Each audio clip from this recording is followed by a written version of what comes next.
SIR চূড়ান্ত তালিকা প্রকাশের আগেই ভয়ঙ্কর তথ্য দিল নির্বাচন কমিশন। হ্যাঁ বন্ধুরা, ৭৫ লক্ষ নাম বাদ। এই লিস্টে ঠিক কোন কোন ভোটাররা রয়েছেন এই মুহূর্তে নির্বাচন কমিশনারের তরফ থেকে কি জানানো হয়েছে আজকের এই ভিডিওতে আপনাদেরকে এই বিষয়ে একদম বিস্তারিতভাবে জানিয়ে দেব। তো আশা রাখবো ভিডিওটিতে আপনারা প্রত্যেকেই প্রথম থেকেই শেষ পর্যন্ত সঙ্গে থাকবেন এবং নতুন হয়ে থাকলে চ্যানেলটিকে সাবস্ক্রাইব করে পাশের দেওয়া বেল আইকনটিকে প্রেস করে অল নোটিফিকেশনটিকে বাজিয়ে দেবেন। দেখুন বন্ধুরা, ইতিমধ্যেই আপনারা জানেন পশ্চিমবঙ্গ জুড়ে এসআইআর এর যে হিয়ারিং পর্ব সেটা কিন্তু শেষ হয়েছে। এবার রয়েছে চূড়ান্ত তালিকা প্রকাশের, অর্থাৎ যে চূড়ান্ত তালিকা প্রকাশ হবে সেই চূড়ান্ত তালিকা প্রকাশের জন্য প্রত্যেকেই কিন্তু অপেক্ষায় রয়েছে। দেখুন, এরই মধ্যে কমিশনারের তরফ থেকে একটি ভয়ঙ্কর তথ্য দেওয়া হয়েছে। আপনারা প্রত্যেকেই জানেন এই এসআইআর এর হিয়ারিং এর মধ্যে লজিক্যাল ডিসক্রিপেন্সির আওতায় ভোটার ছিল, আনম্যাপ ভোটার ছিল এবং বিশেষ করে আরও বেশ কিছু ভোটার ছিল যাদের নাম 2002 সালের তালিকায় রয়েছে কিন্তু তারা লিঙ্কেজ দেখাতে পারেনি। দেখুন, এই সমস্ত ভোটারদের মধ্যেও কিন্তু অনেকের নাম বাতিল হয়ে যাচ্ছে, এমনটাই কমিশনারের তরফ থেকে জানানো হয়েছে। আপনি আপনার বাবার নাম দিয়েও যদি ফর্ম ফিল আপ করে থাকেন সেক্ষেত্রেও আপনার নাম কিন্তু বাতিল হওয়ার সম্ভাবনা রয়েছে। কি কারণ বলেছে নির্বাচন কমিশন এই মুহূর্তের আপডেটে আপনাদেরকে এই বিষয়ে একদম বিস্তারিতভাবে জানাবো। তো অবশ্যই ভিডিওটি একটু মনোযোগ সহকারে যদি আপনারা দেখেন তাহলে পরিষ্কার বুঝতে পারবেন।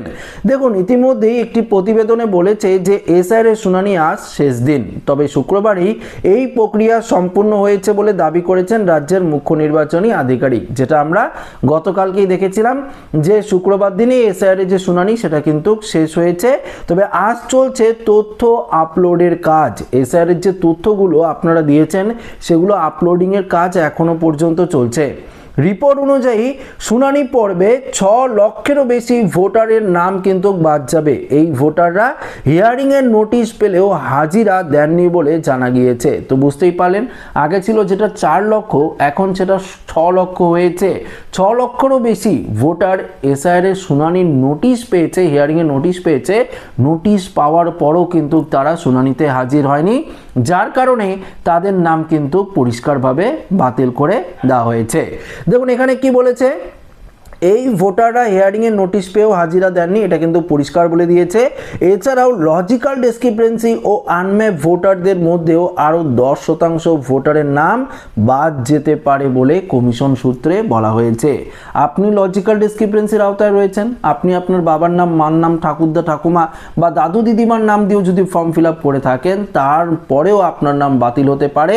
আপনি যদি আনম্যাপ ভোটার হয়ে থাকেন, আপনি 13টির মধ্যে যে কোনো একটি নথি তো দিতে বলেছে, সেক্ষেত্রে অনেকেই নথি প্রডিউস করতে পারেনি, সঠিক নথি প্রডিউস করতে পারেনি, এর মধ্যেও ভোটারের নাম বাতিল হবে, এটা কিন্তু কমিশন স্পষ্ট জানিয়েছে। এর আগে এসআইআর এর প্রথম পর্বে ফর্ম জমা না পড়ায় মৃত ও স্থানান্তরিত মিলিয়ে 58 লক্ষ ভোটারের নাম বাদ পড়েছে তালিকায়। এদিকে হাজিরায় অনুপস্থিতির জন্য আরও 6 লক্ষ ভোটারের নাম বাদ পড়তে চলেছে। এর সঙ্গেই প্রায় 10 লাখেরও মতো ভোটার নাকি লজিক্যাল ডিসক্রিপেন্সির জেরে বাদ পড়ার তালিকায় রয়েছে।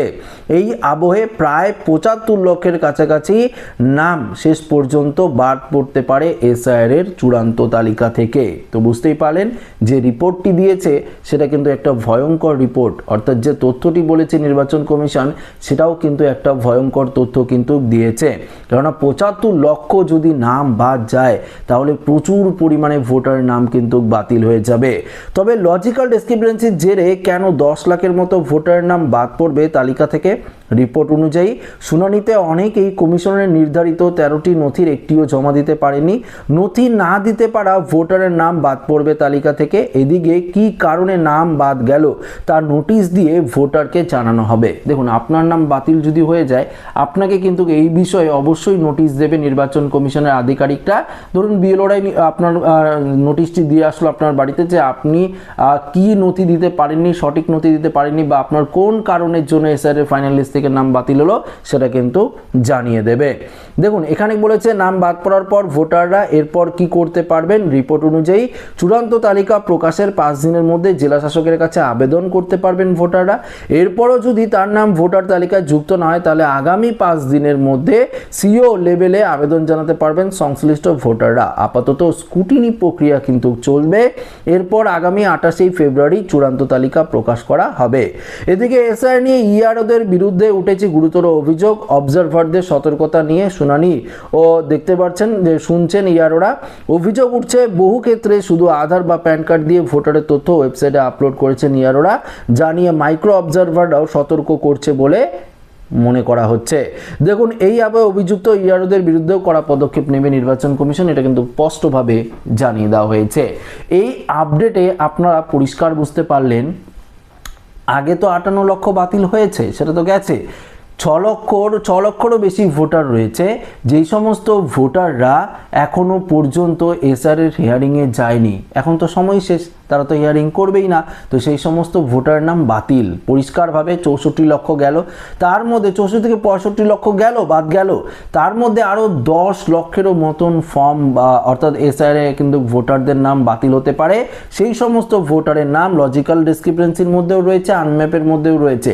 নির্বাচন কমিশনের 13টি নথির বাইরে তারা অন্য কোনো নথি প্রডিউস করেছে বা তারা যে কারণে আপনাদের হিয়ারিংয়ে ডেকেছিল সেই কারণটি আপনারা প্রুফ বা প্রমাণ করতে পারেননি হিয়ারিংয়ে গিয়ে। এই সমস্ত কারণে আপনার নামও কিন্তু চূড়ান্ত তালিকা থেকে বাদ পড়ছে। তো টোটাল মিলে প্রায় 75 লক্ষ বা তার বেশিও কিন্তু হতে পারে। 75 লক্ষ তো আমি আইডিয়াতে বললাম, এখানে কমিশন যেটা আপডেট দিয়েছে সেটা বললাম, কিন্তু সঠিক ইনফরমেশন যখন আসবে চূড়ান্ত তালিকা প্রকাশের পরেই আপনারা পাবেন প্রায় ওই 80-90 লক্ষের কাছাকাছি, প্রায় কোটির কাছাকাছি নাম কিন্তু বাতিল হবে। এটা কিন্তু এক প্রকার ধরে নেওয়া যেতে পারে। আর মাত্র কয়েকদিন তারপরেই তো চূড়ান্ত তালিকা প্রকাশ হবে, তখনই আপনারা বুঝতে পারবেন যে এসআরে ঠিক কত লক্ষ নাম বাতিল হয়ে গেল। তো আশা রাখবো এই ভিডিওটিতে আপনারা পরিষ্কারভাবে সঠিক ইনফরমেশনটি পেলেন। যদি ভিডিওটি ভালো লেগে থাকে অবশ্যই ভিডিওটিকে একটি লাইক করবেন এবং আপনার মতামত অবশ্যই কিন্তু কমেন্ট করে জানাবেন এবং ভিডিওটি অবশ্যই সবাইকে শেয়ার করে নতুন হয়ে থাকলে চ্যানেলটিকে সাবস্ক্রাইব করে আমাদের সঙ্গে জুড়ে থাকবেন। ধন্যবাদ।